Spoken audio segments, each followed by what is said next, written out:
காரியம் பார்த்தோம் இல்லைங்களா? என்ன காரியத்தை இந்த ஸ்திரீ செய்தாள் அப்படின்னா, அவளுக்கிட்ட இருந்த பரிமள தைலத்தை எடுத்துன்னு வந்து அவரோட கால்களுக்கு பூசினாங்களா. அதுவும் அழுது கொண்டு பூசினாங்களா. ஏன் அழுதாங்கன்னா, அவ்வளோ பாவங்கள் மன்னிக்கப்பட்டது. இதுக்கு கண்ணீர் பத்தாது. கிறிஸ்துவுக்கு பின்னாடி நின்று கால் கீழே உட்காந்துட்டாங்களா, தன்னை முழுமையாக தாழ்த்திக்கினாங்களா. இதைத்தான் ஒருவன் தன்னைத்தான் தாழ்த்துகிறவன் மற்றும் பாதத்துக்கிட்ட உட்காருகிறவர்கள் உட்காந்து என்ன பண்ணாங்கன்னு பாத்தீங்கன்னா அழுதாங்களாம். இந்த அழுதாங்க இதை நம்ம எப்படி புரிஞ்சுக்கலாம்னா, நம்மளோட இருதயம் குத்தப்படணும். நம்மளோட வசனம் நம்மளுடைய இருதயத்தை குத்தணும்.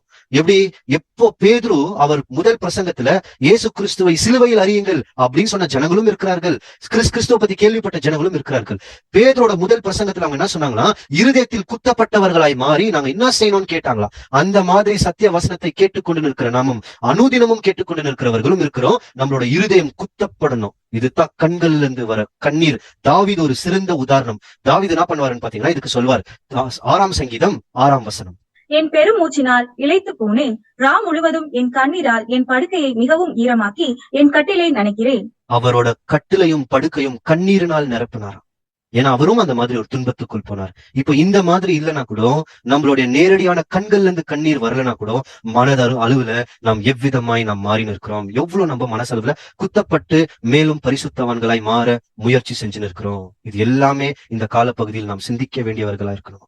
இதை செஞ்சு முடிச்ச உடனே தங்களுடைய தலைமையர் எடுத்து கால்களை கழுவ துடிக்க தொடங்கினாங்களா இந்த ஸ்திரீ. அப்ப இந்த தலைமுடி எதுக்கு ஒப்பிட்டு பேசப்பட்டிருக்குதுன்னு பாத்தீங்கன்னா, இத பவுல் சொல்வார் 1 கொரிந்தியர் 11:15. தலைமுடி ஸ்திரீகளுக்கு கொடுக்கப்படுற மகிமை கணம், அதுக்குதான் கொடுக்கப்பட்டிருக்கு. அப்போ நமக்கு இன்னைக்கு இருக்கிற ஒரு கணம் இருக்குது இல்லைங்களா, இதை நம்ம மற்றவர்களுக்கு செய்யணும். எப்படி செய்யணும்னா, என்னை காட்டிலும் இன்னொரு சகோதரன் அவரை கனம் பண்ணுவதில் நாம் முந்திக் கொள்ள வேண்டும். இதுதான் முடியெடுத்து தொடிக்கிறதுக்கு சமானம். வாசிக்கலாம் ரோமர் 12ஆம் அதிகாரம் 10ஆம் வசனம். சகோதர சிநேகத்திலே ஒருவர் மேல் ஒருவர் பச்சமா இருங்கள், கனம் பண்ணுகிறதிலே ஒருவருக்கொருவர் முந்திக் கொள்ளுங்கள். இப்ப எப்படி முந்திக் கொள்ளணும்னு பாத்தீங்கன்னா, என்னை காட்டிலும் நீங்கள் பெரியவர்கள் அப்படின்ற மனோபாவம் எனக்கு வரணும். இல்ல நான் நிறைய சத்தியம் பேசுறேன், உங்களோட நான் அதிகமா சொல்றேன், எனக்கு ஒரு 10 சபைகள் ஒரு 3 சபைகள் இருக்கு அப்படின்ற மனசு இருந்தா நம்மளோட முடி எடுத்து தொடிக்கவே முடியாது.